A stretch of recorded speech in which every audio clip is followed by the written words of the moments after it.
Welcome everyone to the first class of Astral Astronomy 101. I'm Professor Glimmerstone. You can remember that because of the glimmer in my eye. Now, most of you are probably already familiar with some aspects of our place in the cosmos, and while this class will go into rigorous details, I thought we could spend our first session with a brief introduction to get everyone grounded, as it were. Now, we haven't got much time and there's everything to cover, so let's jump right in. Here, you can see a very familiar picture, our planet Inara with its two moons. Inara and its moons, just like all other celestial bodies, have both gravity and also an air pocket, which for most of us are important features to have where we live. You can see these air pockets designated by these dotted lines on the map here, around Inara and the moon. Inara's pocket, like you might expect, is much bigger than others. This is because Inara itself is so large. The larger an object, the larger its pocket of air, and the more powerful its gravitational pull. Outside of the pocket of air, outside of this dotted line, we enter wild space. Here, there's no air to breathe or gravity to hold you down. Now, this may seem odd, but every object has its own pocket of air and gravity, even yourself.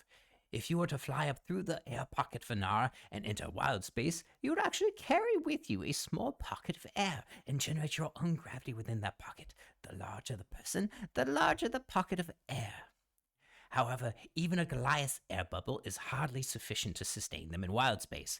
The air would quickly be used up, turning foul and poisonous. Our gravity, too, is rather small. A pebble may be attracted to us once it's entered into our air pocket, but is far too weak to hold anything substantial. Now, something much larger, like the size of a train or ship, that would generate a pocket of air big enough to last for days, and provide a large enough gravitational plane that multiple people could stand and even walk around like normal. Now, let's say you were able to fly up through Inara's atmosphere into wild space on a flying ship with enough air for a few days. What then? Well, I'd certainly take the time to read those books we have been sitting on my shelf for years. But after that, you'd be able to traverse through the Bray system.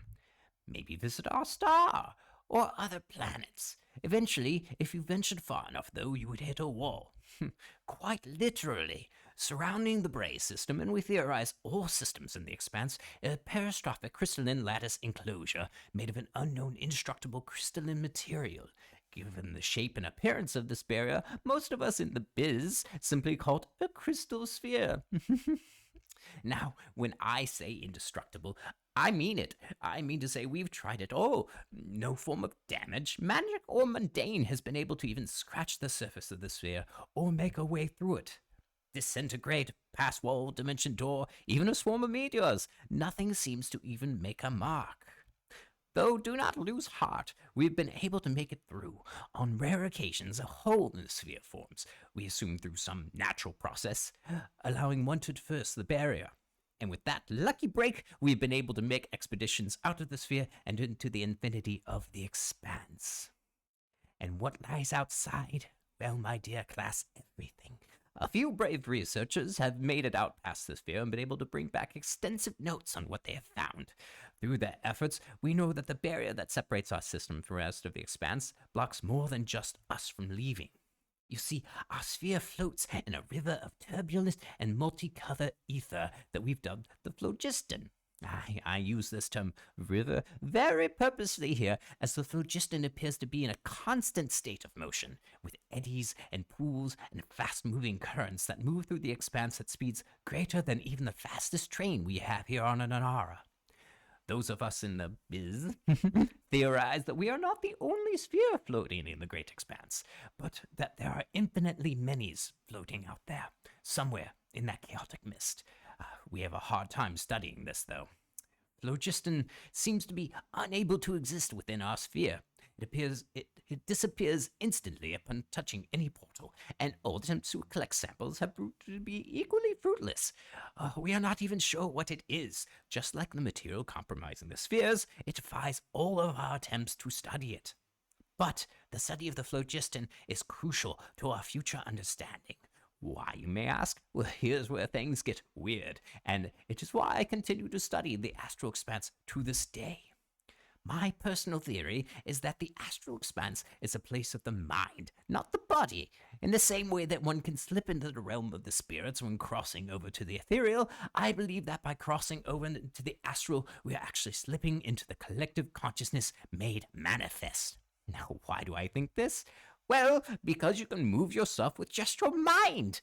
Many foolhardy researchers have sent themselves hurtling into the void with just a stray thought. Even more impressive, time appears to all but halt out there. When floating in the expanse, one does not feel the pains of hunger or thirst.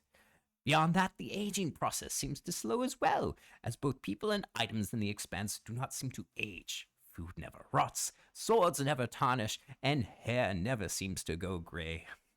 A gnome can dream.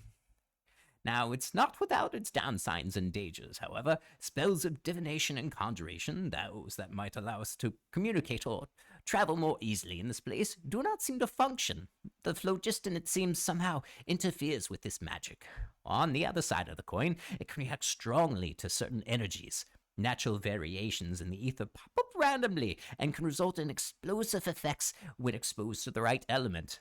Be it magic or mundane. My friend nearly blew his arm off attempting to produce a small flame for light using prestidigitation one time. This now begs some questions. I can hear your minds churning. What is it about the astral expanse that gives it such unique properties? Are the crystal spheres and phlogiston natural phenomenon, or were they created? And if they are creations by whom? The gods? A singular god? Maybe something greater, or even older. We don't know anything for sure.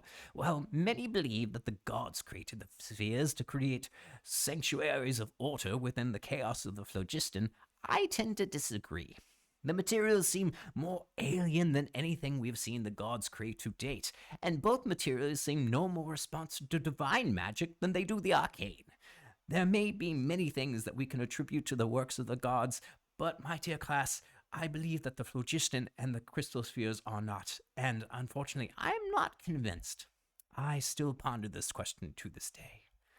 Now, while I encourage you to ponder that, I also encourage you to ponder this.